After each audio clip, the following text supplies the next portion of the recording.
The casino floor glittered like a kingdom built on broken dreams. Crystal chandeliers cast amber light across green felt tables where fortunes changed hands with the flip of a card. And at the center of it all sat Ethan Voss, poker legend, arrogant king of this gilded empire. His laughter echoed across the room as he stacked his chips, each tower a monument to another player's defeat. The crowd whispered his name like a prayer. Ethan Voss. Unbeatable. Untouchable. Then his eyes landed on her. A girl. 15, maybe 16. Blonde hair tied in a simple ponytail. White shirt, black vest, red tie, dressed like she'd walked in from a school library, not $1 million game. She stood beside her mother, a maid in a gray uniform, clutching a cleaning rag with weathered hands. Ethan's grin widened. You. He pointed at the girl with a casual flick of his wrist. You look bored. Want to play? The room fell silent. Lila met his gaze. No fear. No hesitation. Just a steady, unreadable calm that made something flicker in Ethan's chest, something he quickly dismissed as amusement. $1 million if you win, he announced, spreading his arms theatrically. What do you say, sweetheart? Think you can beat the best? Her mother's hand tightened on her shoulder. But Lila didn't look away. I'll play, she said quietly. And the game that would shatter Ethan Voss forever began. Like, subscribe, and tell us where you're watching from, and what time it is right now. We love seeing our global family tuning in. What would you have done if this happened to you? Tell us in the comments. 3 hours earlier, Lila had been exactly where she always was after school, tucked in the corner booth of a 24-hour diner 2 blocks from the Bellagio Grand Casino, her laptop open, headphones in, textbooks spread across the cracked vinyl seat. Probability theory isn't about luck, her online professor's voice crackled through the recording. It's about pattern recognition. Predicting human behavior. Understanding that every choice leaves a trail. Lila's fingers flew across her notebook, equations blooming like poetry across the margins. She'd been taking MIT open-courseware classes for 2 years, game theory, behavioral economics, advanced statistics. All free. All secret. Her mother, Rosa, didn't know. How could she explain that while Rosa scrubbed floors and polished silverware for 12 hours a day, her daughter was becoming something else entirely? Something that didn't fit their world of bus passes and second-hand clothes. When Rosa's shift started at 8 p.m., Lila would follow, not to work but to watch. The casino was her laboratory. From the shadows behind slot machines and service corridors, she studied the players. Their tells. Their patterns. The way greed made men predictable. She'd memorized Ethan Voss months ago. The legendary poker pro who treated every game like theater, every opponent like a prop in his personal show. She knew his 3 signature moves, his overconfidence after a strong hand, the micro-expression that flickered across his face when he bluffed. She'd never spoken to him. Never planned to. But tonight, Rosa had been wiping down his table when he'd made a joke at her expense, something cruel about the help knowing their place. Lila had seen her mother's shoulders stiffen, seen the familiar resignation in her eyes. And something inside Lila had snapped. When Ethan issued his mocking challenge, she'd stepped forward before she could think twice. Now, as she slid into the leather chair across from him, surrounded by a crowd of millionaires in $1,000 suits, Lila felt her mother's trembling hand rest briefly on her shoulder. Mija, Rosa whispered. You don't have to. I know, Mom. Lila's voice was steady. But I want to. The dealer shuffled. The chips clinked. The game began. And in that moment, Ethan Voss had no idea he'd just challenged a mind that had been preparing for this confrontation for 2 years. The dealer's hands moved with practiced precision. Cards sliding across green felt like whispers of fate. Ethan leaned back in his chair, one arm draped casually over the leather, a crystal tumbler of bourbon catching the chandelier light. He looked like a man at a child's tea party, amused, indulgent, already planning his next story about the time he humiliated a maid's daughter in front of Las Vegas royalty. Let's keep this simple, he announced to the crowd, his voice carrying the warm confidence of someone who'd never truly lost anything. Texas Hold'em. Best of 7 hands. Winner takes the pot. He gestured to the mountain of chips the house had provided, $1 million in crisp, countable reality. The spectators pressed closer. Phone cameras emerged. This wasn't just a game anymore, it was content. Entertainment. A viral moment in the making. Lila said nothing. She arranged her chips with mathematical precision, each stack exactly 10 high, positioned at perfect intervals. Her face remained blank as marble, but her mind was already 3 moves ahead, calculating odds, reading the room, measuring the weight of Ethan's arrogance like a scientist studying a specimen. "You ever played poker before, sweetheart?" Ethan asked, his tone dripping with false concern. "A few times," Lila replied. Not a lie. She played thousands of hands, in simulations, in online tournaments under anonymous usernames, in her head while watching men like him make the same mistakes over and over. "Well, don't worry. I'll go easy on you." His smile was all teeth. For the first hand, at least. The first 2 cards slid across the table. Lila lifted hers without expression. A 9 and a 7, different suits. A nothing hand. Ethan glanced at his cards and barely suppressed a smirk. The betting began. Ethan raised aggressively, trying to intimidate her out early. The crowd murmured approval. But Lila didn't flinch. She called, pushing chips forward with steady fingers. The flop came down. King. 9. 3. Lila had middle pair. Decent, but vulnerable. Ethan bet again, bigger this time. The message was clear: I own this table. I own you. Fold. Behind Lila, Rose's breathing quickened. The crowd leaned in. The moment crystallized. This was the crossroads. The point where the intimidated fold, where the humiliation becomes complete. Lila studied Ethan's face for exactly 2 seconds. His pupils were slightly dilated. His left index finger tapped once against his chips, a microscopic tell she'd catalogued 4 months ago. It meant he was betting on potential, not reality. He had overcards at best, maybe an ace and a king, but nothing made yet. She pushed forward a third of her stack. Raise. The word landed like a thunderclap. Ethan's smile faltered for just a fraction of a second before reconstructing itself. "Bold," he said, and there was something new in his voice now, a thread of actual interest. "Very bold." The turn card fell. A 7. Lila now had 2 pair. Her expression didn't change.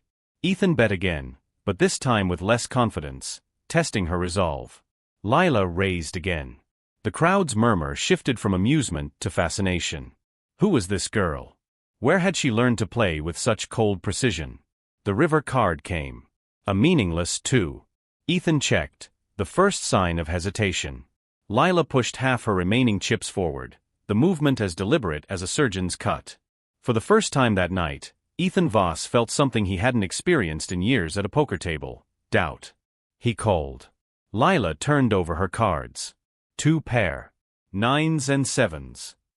Ethan's face went slack. He flipped his cards: ace-king, no pair. Nothing. He'd been bluffing on air, and she'd seen straight through him. The dealer pushed the massive pot toward Lila. 1 hand down. And the legend had just lost to a teenage girl in a school uniform.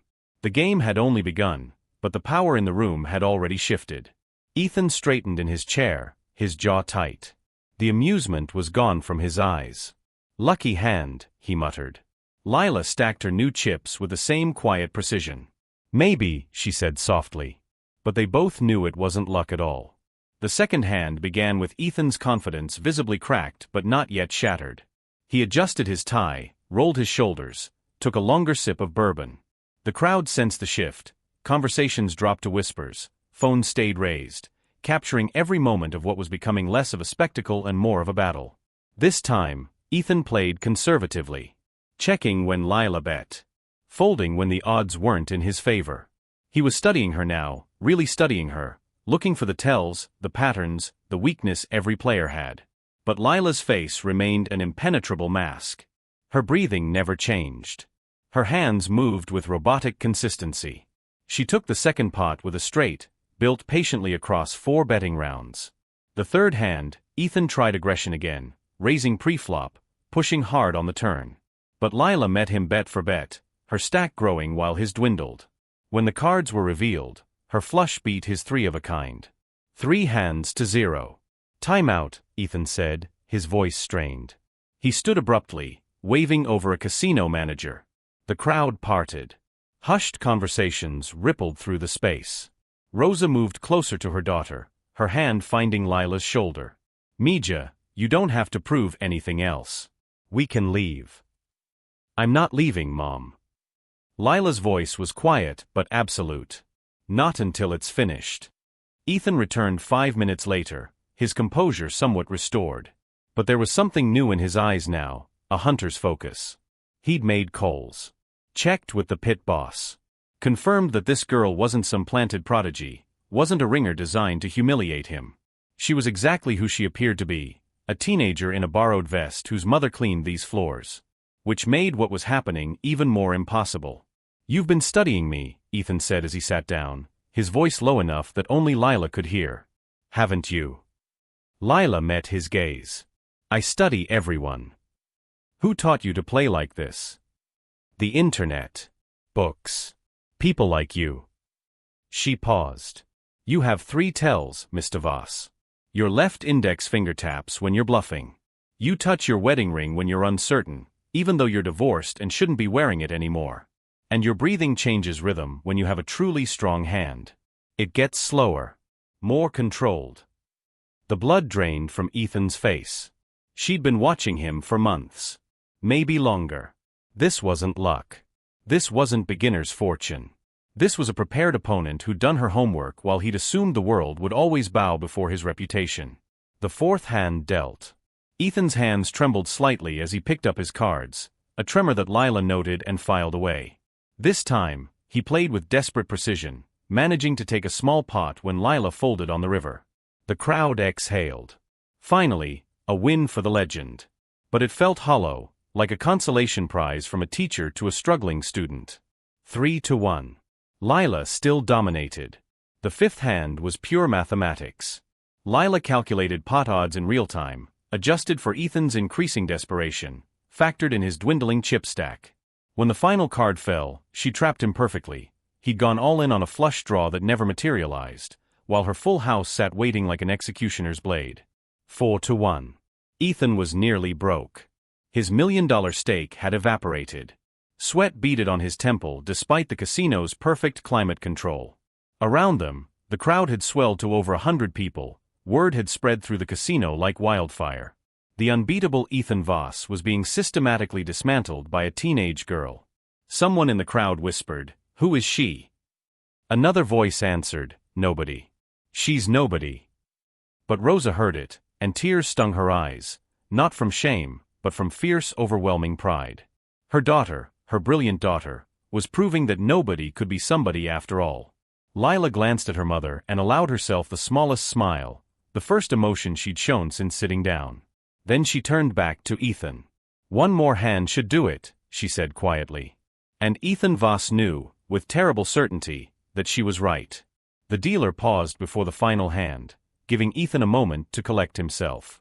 But there was nothing left to collect. His legendary composure had shattered like dropped crystal. His hands shook as he reached for his bourbon, finding the glass empty. "Final hand," the dealer announced. "Winner takes all." Ethan had just enough chips left for one more stand. Everything came down to this. The crowd pressed so close that security had to form a perimeter. Somewhere in the back, a casino executive was already on the phone. This wasn't supposed to happen. Ethan Voss didn't lose. Not here. Not ever. The cards were dealt. Ethan looked at his hand and something flickered across his face. Hope, dangerous and desperate. He'd been given pocket aces. The best possible starting hand in poker. The hand that wins 85% of the time heads up. For the first time in an hour, he felt the universe realign in his favor. Lila picked up her cards without expression.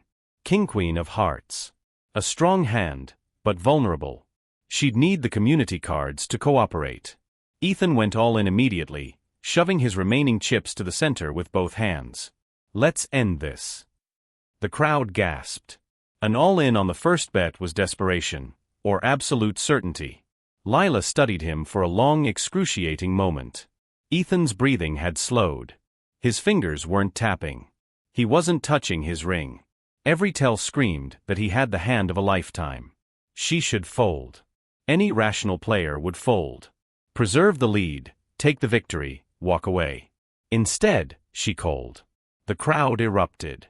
Rose's hand flew to her mouth. Ethan's eyes widened, first with shock, then with savage triumph. She'd made a mistake. Finally, the girl had made a mistake. "You sure about that?" he asked, and his old arrogance came flooding back. "Last chance to fold, sweetheart." "I'm sure," Lila said calmly. They turned over their cards. Ethan's aces glittered under the lights. The crowd murmured approval. He had her crushed. Lila's king-queen looked like a child's hand against his monsters. "I guess you're not as smart as you thought," Ethan said, leaning back with a grin that had returned from the dead. The flop came down. Ace. Jack. 10. Ethan had 3 aces, the second best possible hand. But more importantly, the board now showed Ace-Jack 10. Lila needed a queen to make a straight, but with Ethan holding 2 aces, the odds were brutally against her. "It's over," someone in the crowd whispered. The turn card fell. Queen of diamonds. The room exploded. Lila had made her straight, ace through 10. She'd gone from losing to winning in a single card. Ethan's face went white. He still had 3 aces, but poker wasn't about good hands. It was about the best hand. And right now, hers was better. "No," Ethan breathed. "No, there's still." The river card would decide everything. If another ace fell, Ethan would have 4 of a kind and win. If the board paired anything else, Lila's straight would hold. The dealer's hand hovered over the deck. Time crystallized. The final card fell. 9 of clubs. The board read, Ace. Jack. 10. Queen. 9. Lila's straight stood unbeaten. 4-3 heartbeats. Nobody moved. Nobody breathed. Then the dealer's voice cut through the silence. "The young lady wins." The casino erupted into chaos. Cheers, shouts, disbelief. Phones everywhere, capturing the moment a legend fell. Rosa collapsed into the nearest chair, sobbing openly. Lila sat perfectly still, her hands folded on the table, as the dealer pushed the entire mountain of chips toward her. $1 million. Ethan stared at the cards as if they'd personally betrayed him. His mouth opened and closed soundlessly. Then his eyes lifted to Lila's face, and for the first time he truly saw her, not as a joke, not as entertainment, but as what she'd always been. His superior. "How?" The word came out broken. "How did you know to call?" Lila's expression finally changed. A small, knowing smile touched her lips. "I didn't know, Mr. Voss. But I understood something you never did." She leaned forward slightly. "You think poker is about cards. It's not. It's about people. You bet everything because you were desperate to restore your ego. You needed the win more than you needed the money. That desperation made you predictable."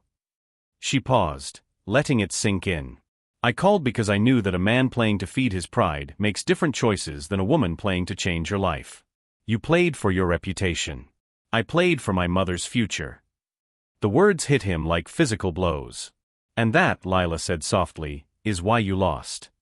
Did you see that twist coming? Comment yes or no below. The crowd slowly dispersed, their phones still recording, their voices buzzing with the story they'd just witnessed. Casino staff moved in to verify the win, to process the transfer, to document what would become legend. But in the center of it all, Ethan Voss sat frozen, staring at the empty felt where his chips had been. Lila stood to leave, her mother's arm around her shoulders, when Ethan's voice stopped her. "Wait." It wasn't a command. It was a plea. Lila turned back.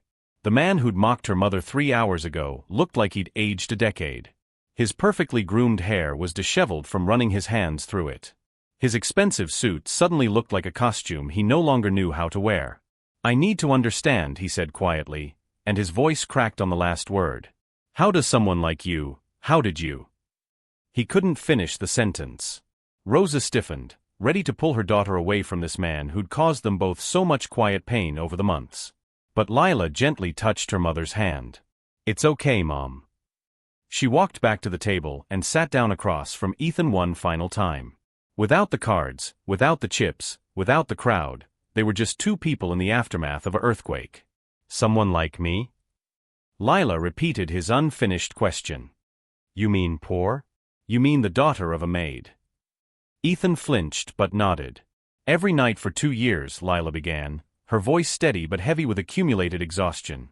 I watched my mother come home with her feet bleeding, with burns on her hands from carrying hot plates, with her shoulders bent from scrubbing your floors. She met his eyes. Do you know what she'd say to me? Study hard, Mija. Be smart. So you never have to live like this. She paused, the weight of those years pressing down on the green felt between them. So I studied. I taught myself game theory through free college courses. I learned probability theory from YouTube videos. I memorized every professional poker tournament I could find online. And every night when Mom worked, I came here. I stood in the shadows. I watched you. Ethan's face contorted with something between shame and disbelief. You were my case study, Mr. Voss. You and a dozen other players. I documented your patterns, your tells, your habits. I built spreadsheets. I ran simulations. I did everything that someone with money and time and privilege would have done, except I did it in stolen moments between my mother's shifts, in the corners of diners, in the 45 minutes of phone battery I could afford each night. Her voice didn't rise, but the pain beneath it was bottomless. You asked how someone like me could beat you? Lila's eyes glistened but no tears fell. Because people like me don't have the luxury of arrogance. We don't get to assume the world will hand us anything. Every advantage you took for granted, education, connections, the belief that you deserved to win, I had to build from nothing. The silence that followed was suffocating. Ethan looked down at his hands, soft hands, manicured hands, hands that had never scrubbed a floor or carried someone else's dirty plates. I've spent 20 years playing poker, he said, his voice barely audible. 20 years building a reputation. And tonight, a 16-year-old girl destroyed it in 6 hands. No, Lila said firmly. You destroyed it yourself. Years ago. Every time you treated people like my mother as invisible. Every time you confused wealth with worth. Every time you assumed that someone cleaning your table couldn't have a brilliant daughter. She stood, and this time when she walked away, she didn't look back. But Ethan remained at that table for a long time after she left, staring at the cards still scattered across the felt. The ace of spades looked back at him like a mirror, reflecting a man who'd just discovered that he'd been playing the wrong game his entire life. Outside in the parking lot, Rosa held her daughter as they both finally let the tears come, not from pain, but from the breaking open of a future they'd never dared to dream. The $1 million would be transferred in the morning. But the real transformation had already happened. Somewhere in the distance, the Las Vegas lights continued to glitter, indifferent and eternal, while at a green felt table in an emptying casino, a legend learned what it meant to be humbled. And the lesson cost him everything. Dawn broke over Las Vegas like a secret, painting the desert sky in shades of amber and rose. While the city slept off its excesses, Lila sat alone on the roof of her apartment building, her mother's threadbare jacket wrapped around her shoulders, watching the sun climb. Her phone had exploded overnight. Videos of the game had gone viral, millions of views, thousands of comments. Strangers calling her a genius. Reporters requesting interviews. Poker sponsors offering contracts. The world wanted to know who she was, where she'd come from, what she'd do next.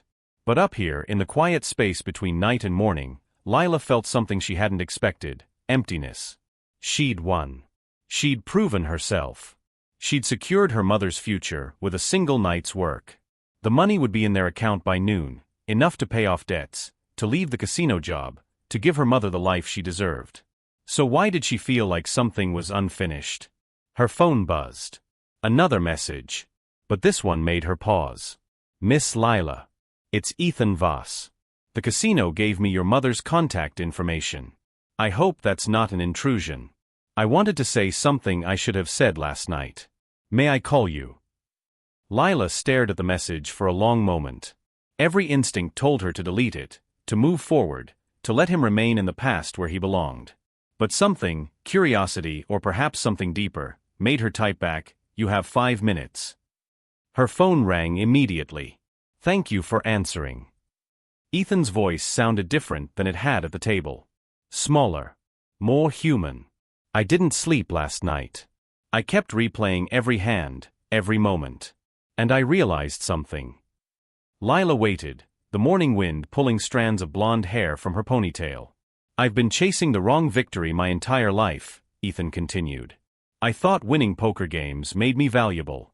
I thought humiliating opponents made me powerful. But you didn't just beat me last night.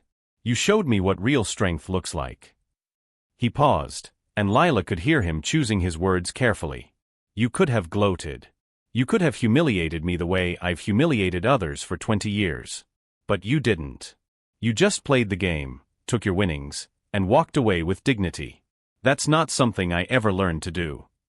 Why are you telling me this? Lila asked quietly. Because I want to make you an offer. Not a game this time. A real one. Lila's grip tightened on the phone. I own a poker training academy, Ethan said. Well, I did. I've been coasting on reputation for years, churning out players who think winning is about intimidation and ego. But after last night, I realized I've been teaching the wrong curriculum. He took a breath.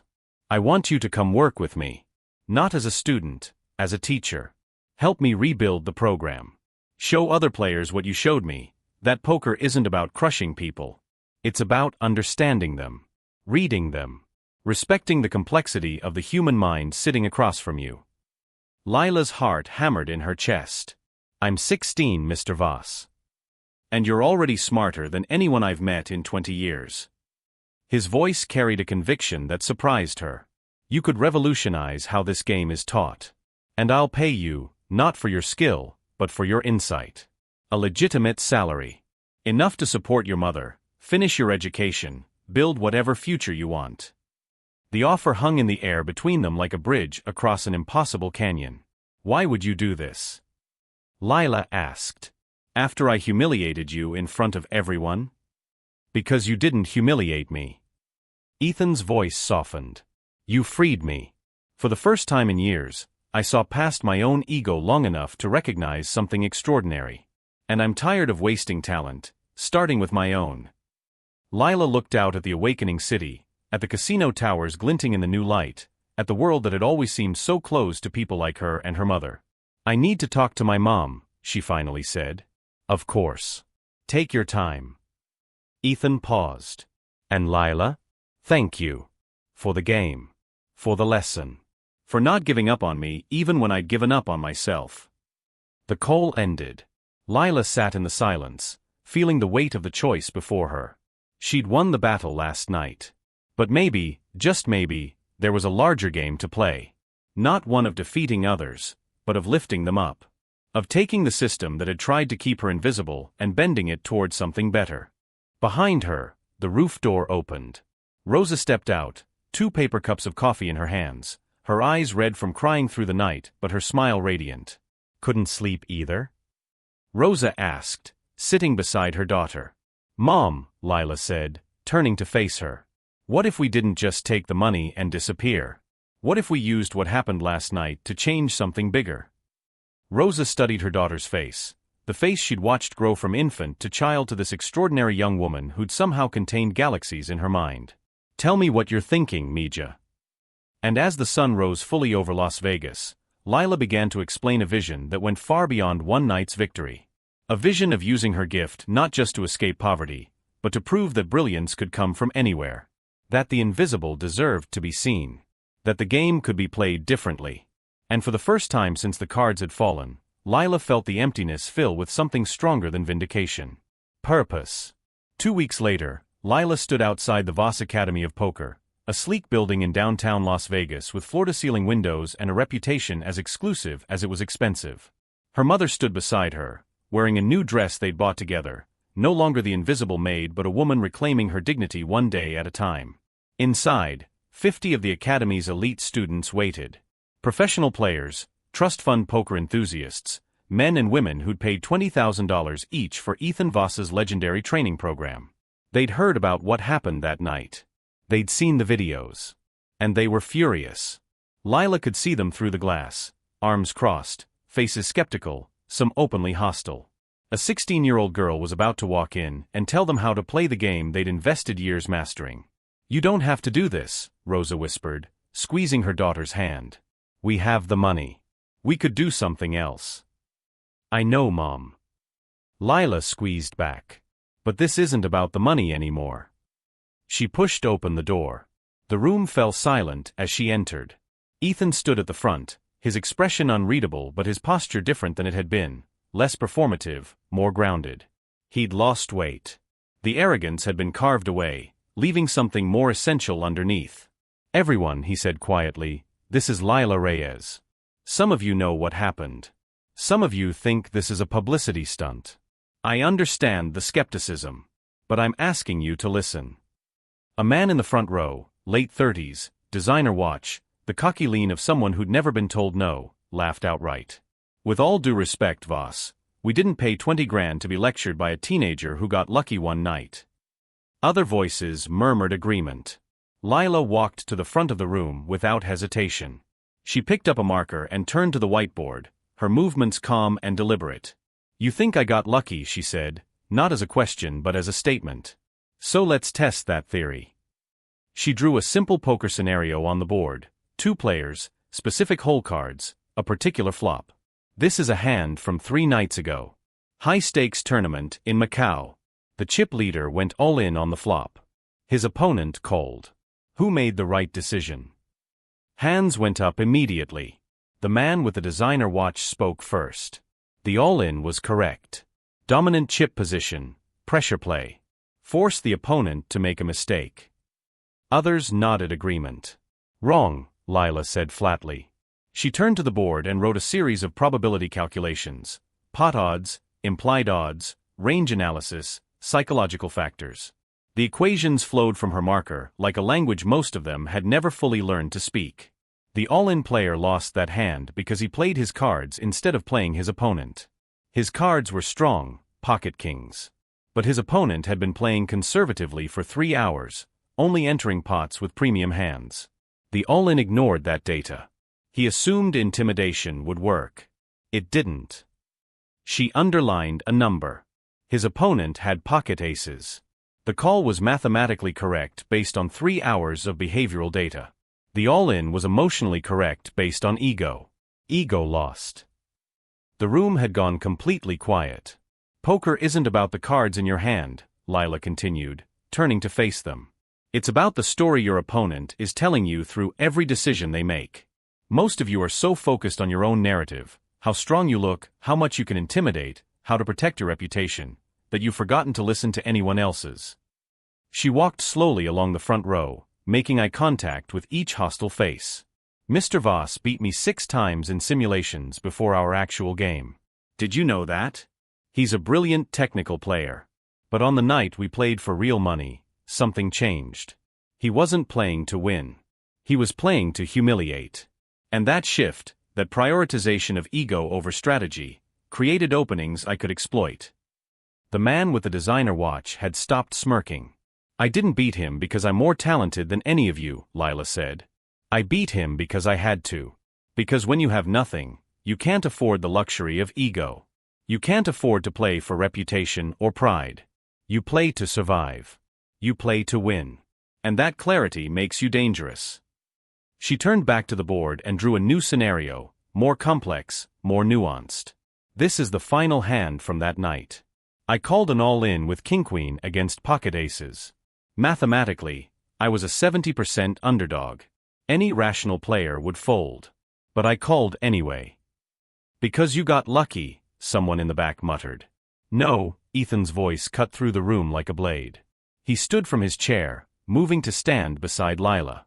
"She called because she'd calculated something none of us saw. Tell them." Lila met his eyes, then turned back to the class. "I called because I'd been watching Mr. Voss for months. I knew his patterns. I knew that when he went all in on the first bet, he either had absolute confidence or absolute desperation. His breathing, his posture, his tells all said confidence, pocket aces or kings. But his eyes told a different story. They showed fear. Fear of losing to someone he'd underestimated." She paused, letting it sink in. "So I calculated a different equation. Not just card odds, but human odds. What were the chances he'd make a mistake under pressure if the board developed dangerously? What were the chances his emotional state would cause him to misplay the turn or river? When I factored in the psychological variables, the call became profitable long-term, even if I lost that specific hand." She wrote one final equation on the board. Technical skill plus psychological insight plus emotional discipline equals mastery. That's what I'm here to teach you. Not tricks. Not intimidation tactics. But how to see the complete game. How to read the stories people tell without knowing they're telling them. How to separate your ego from your execution. The room remained silent, but the energy had transformed. The hostility had become fascination. The man with the designer watch slowly raised his hand. How did you learn all this? Who trained you? Lila smiled, small, sad, honest. Nobody trained me. I couldn't afford training. So I studied people instead of cards. I watched every game I could find. I learned that poverty gives you one advantage the wealthy rarely have: you learn to see everything, because missing details can cost you everything. She looked at Ethan, who nodded with something that looked like pride. Mr. Voss is giving me a platform I never thought I'd have. And I'm going to use it to teach you what he taught me that night, that losing to the right person in the right way can teach you more than a lifetime of hollow victories.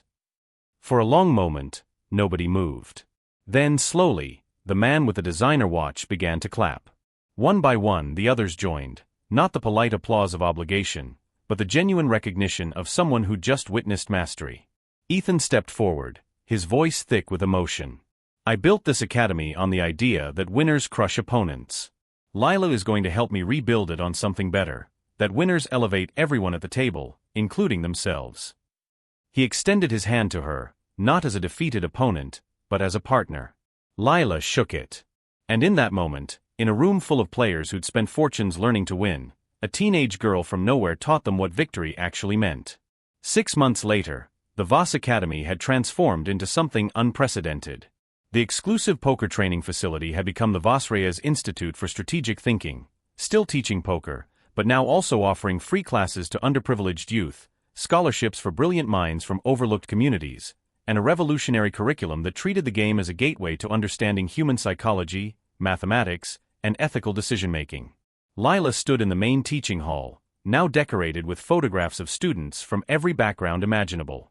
The walls no longer celebrated only victories and prize money, but breakthrough moments, students learning to read tells, understanding probability, discovering their own strategic voices.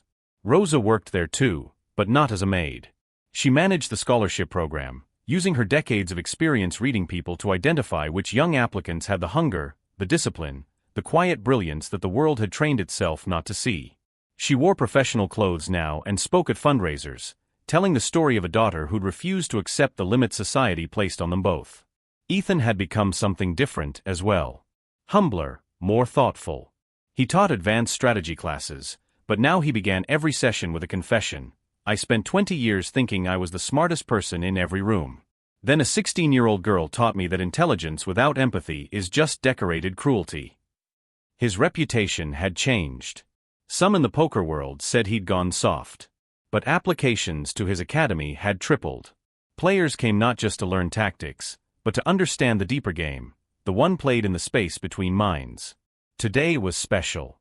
The Institute was hosting its first annual exhibition match, a high-stakes game featuring professional players competing against academy students. The prize money would fund another year of scholarships. Lila wasn't playing. She sat in the audience beside her mother, watching her students demonstrate everything she taught them. Among them was a young man from the Bronx who'd been working 3 jobs before the scholarship. A woman from rural Mississippi who'd learned game theory from library books. A teenager from South Central Los Angeles who'd been told his entire life he'd never amount to anything. They played beautifully. Not perfectly, they made mistakes, misread hands, occasionally let emotion override strategy. But they played with dignity and intelligence and respect for their opponents. One of the professional players, a world champion with 7 tournament victories, leaned over to Lila during a break. Your students play differently than anyone I've faced. They're not trying to destroy me. They're trying to understand me. That's the point, Lila said softly. Poker taught me that the deepest victories aren't about dominating others. They're about understanding yourself well enough to see clearly. Once you can do that, winning becomes almost incidental. The champion studied her for a long moment. You know you've changed this game, right? People are talking about the Voss Reyes method like it's a revolution. Lila glanced at her mother, who was laughing with a group of students, her face radiant with pride and purpose. I didn't change anything. I just refused to pretend that people like my mother and I didn't exist. The world did the rest. As the exhibition match concluded, a narrow victory for the students, met with thunderous applause, Ethan approached the microphone at the front of the room. 3 years ago, he began, his voice carrying across the packed hall, I thought I knew everything about poker. I'd won millions. I'd built a reputation. I'd convinced myself that success meant standing alone at the top of a mountain made from other people's defeats. He paused, his eyes finding Lila in the crowd. Then a young woman sat down across from me at a table and taught me the most important lesson of my life, that true mastery isn't about being the best in the room. It's about making everyone in the room better, including yourself. The audience erupted in applause. Lila felt her mother's hand find hers, squeezing tight. Lila Reyes didn't just beat me that night, Ethan continued. She saved me. She reminded me that skill without character is empty. That winning without integrity is worthless. That the only games worth playing are the ones where everyone can grow. He raised his glass, water now, not bourbon. To the teacher who was told she was nobody. To the woman who proved that brilliance can bloom anywhere. To my partner, my friend, and the person who showed me what it actually means to win. The room rose as one, glasses raised, voices joining in the toast. Lila stood, her cheeks flushed, and nodded her thanks. But she didn't make a speech. She'd never been interested in speeches. Instead, she simply returned the toast, her eyes moving from her mother to Ethan to the students whose lives were changing because someone had finally seen them. Later, as the crowd dispersed and the evening settled into quiet conversations, Rosa and Lila stood together on the balcony overlooking the Las Vegas lights. Do you ever think about that night? Rosa asked. The night everything changed? Lila considered the question. Every day. But not the way you'd think. What do you mean? I don't think about the money. I don't even think about winning. Lila leaned against the railing, the city sprawling beneath them like a circuit board of dreams and desperation. I think about the moment I realized I had a choice. I could take the victory and disappear, prove that I was better than people like Ethan and then leave them behind. Or I could use what happened to build something bigger. She turned to her mother, her eyes bright with unshed tears. You spent your whole life being invisible so I could be seen. I wanted to use being seen to make sure people like you never have to be invisible again. Rosa pulled her daughter close, and they stood there as the sun set over Las Vegas, the city of second chances, of impossible odds, of fortunes won and lost on the turn of a card. But some victories, they both knew now, weren't measured in chips or dollars. They were measured in the lives you touched, the minds you opened, the world you left better than you found it. 1 year after that fateful night at the green felt table, Lila Reyes, former nobody, current revolutionary, had proved that the biggest gamble wasn't betting everything on one hand. It was betting on people the world had taught you not to see. And against all odds, that bet had paid off. If this story touched you, like and subscribe and tell us where you're watching from. Thank you for watching. Until next time, keep playing the long game.